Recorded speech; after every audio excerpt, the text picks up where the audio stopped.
Good evening, students. Now, so far we have studied speed and velocity. That is, you know that the difference between speed and velocity is due to distance and displacement. Now, we are going to start acceleration, and acceleration is a very important quantity, and it is denoted by small a.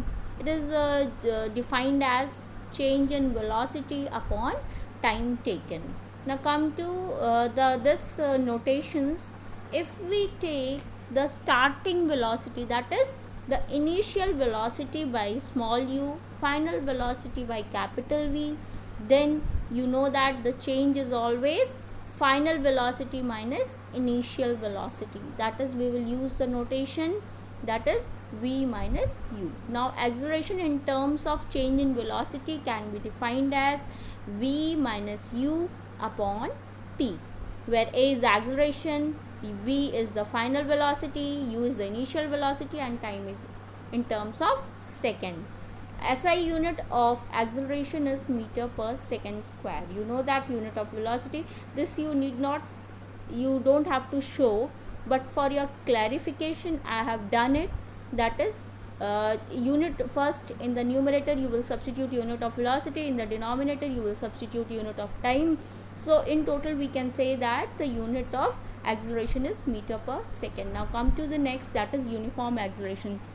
As we have seen in case of uniform velocity, body is said to be in uniform acceleration if it travels in a straight line and its velocity increases by equal amount in equal interval of time. That is, graph plotted for the uniform acceleration is again a straight line. And one of the most important example for uniform acceleration is a freely falling body. See, you know that once you go to the terrace and you drop a ball, what happens? The ball falls freely on the ground, so it is known as the freely falling body. Now come to non-uniform acceleration. That is, a body has non-uniform acceleration if its velocity increases. Velocity is also increases, but the amount of time interval is not equal. Okay, so there are many examples. That is, a car running on a crowded city road. It is one of the common example of non-uniform acceleration. Now come to the next topic, that is retardation. Retardation means a negative acceleration, or we can say that whenever the car is in the speed and we apply the brake, the car comes to rest. So that is one of the best example of retardation. That means the speed goes on decreasing. So acceleration can also be defined as final velocity minus initial velocity upon time taken. And since it's a negative acceleration, so the graph will be in the declined form. Earlier the velocity was high and it goes on decreasing and it comes to 0. Now come to next topic, that is average velocity.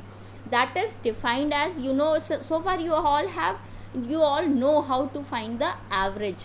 Now next is so in this case also, if you have two velocities, that is initial velocity, final velocity, you will add those velocity and divide it by 2 because there are two quantities, so it forms the average velocity. It is denoted by v bar, and if the initial velocity is u, final velocity is v, so average velocity will be u plus v by 2. Now come to next, that is for the graphical representation of all the quantities, you can refer to slide 43 of extra marks. Now come to next, equation. These are the most important topics from which you get the numericals. That is equation of uniformly accelerated motions.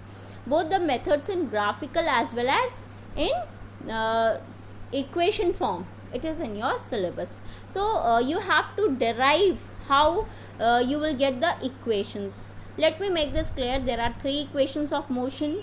So let us start from the first equation of motion. There are certain assumptions that you have to clear it, or you have to always consider. That is, let us take a body having an initial velocity u, uniform acceleration a, time t, and final velocity as v. Then we know that we have studied what is acceleration. Acceleration is a is equal to v minus u upon t. So cross multiply it. So from this you will get that from transposition we get v is equal to u plus at. So this is known as equation of motion, first equation of motion. Now come to the next equation, that is second equation of motion, that is s is equal to ut plus half at square. Now what are the notations used here for? Consider a body having initial velocity u, uniform acceleration as a, time t, final velocity v, and the distance travelled is denoted by s here. So what we need to do, we will start from the average velocity, that is v plus u by t. Since we also have to involve the distance, so we will apply this formula also. We know the formula, average velocity is equal to total distance travelled upon total time taken. So s will be equal to this average velocity, it was v plus u upon 2 and multiplied by this time. Now come to next, but from the first equation of motion we already know that v is equal to u plus at. So substitute the value of v in this equation. So replace v by u plus at, what you will get? U plus at plus u divided by 2 into t. So further simplifying, we get s is equal to 2 ut plus at square by 2, and cancel out, since 2 is in the denominator, this 2 will be cancelled, and here it will be 1 by 2 at square. Thus we get the second equation of motion, that is s is equal to ut plus half at square. Now come to next, that is third equation of motion. Here also we have to show that v square is equal to u square plus 2as, where s is the distance, a is the uniform acceleration, v is the final velocity, u is the initial velocity. So we will use the formula s is equal to ut plus half at square and the first and the second equation of motion, that is v is equal to u plus at, s is equal to ut plus half at square. By simplifying the first equation of motion, we get this t is equal to v minus u divided by a.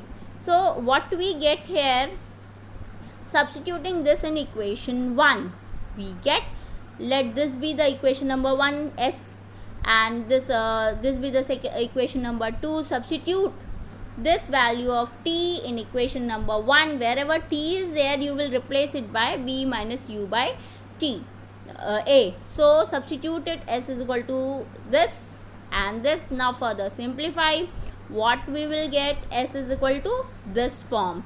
Now cancel out the terms, whichever you can cancel it. Then after simplification we get that s is equal to v square minus u square upon 2a, or we can cross multiply it, and what we will get, v square minus u square is equal to 2as. These are the three equations of motion, and you have done the derivation in numerical form, not in graphical form. This was the first derivation. Now there are some points to be noted while solving the questions. That is, first is, if a body starts from rest, then its initial velocity is always taken as 0 because the body was not moving. So initially the body was at rest. Now come to the next point, that is, if a body comes to rest, its final velocity v becomes 0. That is, I have given the example that when a car is moving in a speed and we apply the brake, in that case the car comes to rest and its final velocity will become 0. Now third case is, if a body moves with a uniform velocity, its acceleration becomes 0. Okay, now come to next. These are the graphical method. In this also you have to do the same thing, but the main thing that you have to keep in mind is the graph, because one simple graph is applied in all the three equations. Now take x and y axis. X axis is also known as the time axis, and the y axis is also known as the velocity axis. What is there? Initially the body was moving, so let the initial velocity of the body be OA. We have to take, since velocity is along the y-axis, so we will consider it along vertically. OA, let this distance be u, initial velocity, and the body keeps on moving and the speed goes on increasing, and the total velocity becomes capital V.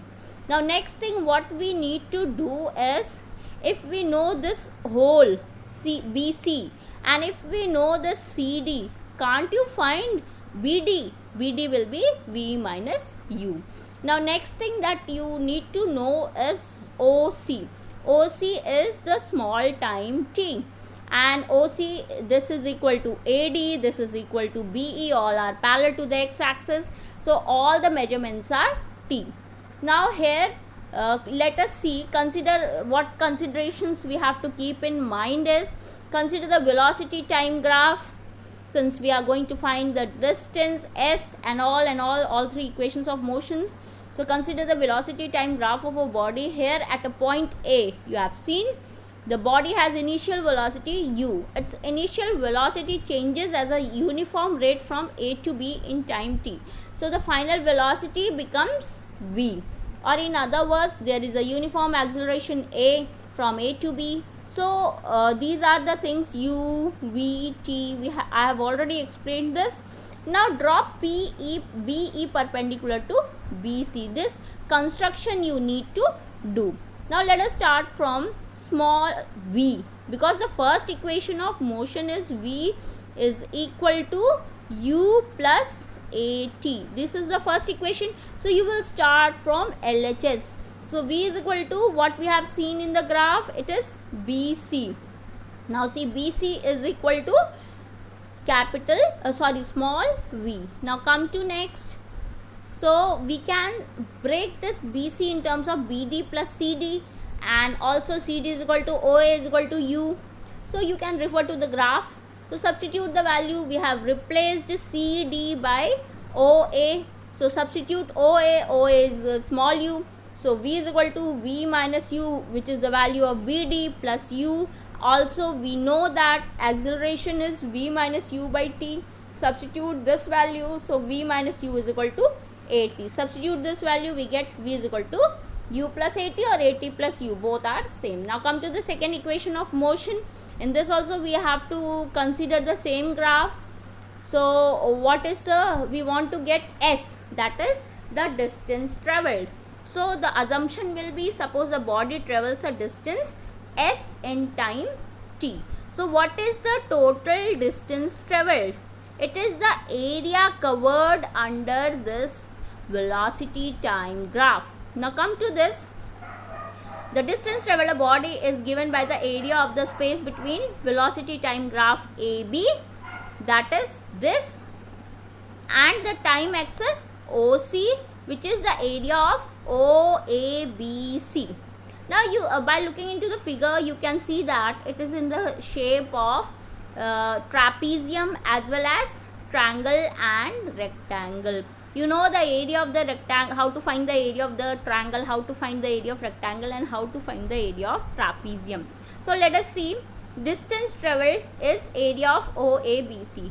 We will divide it into two parts, that is area of triangle, area of rectangle. Area of this triangle is half into base into height. Substitute the values, you will get the form half AT square. Now the second part is to find the area of rectangle. So area of rectangle is length into breadth. Length is your OA and breadth is OC. Substitute this value, and by simplifying you will get S is equal to UT plus half AT square. Now come to the third equation of motion, that is V square is equal to U square plus 2AS. So since this equation includes distance and is independent of time, you can see in this equation time is not there. So what we need to do is distance travelled is equal to area of trapezium OABC, that is sum of parallel sides into height upon 2.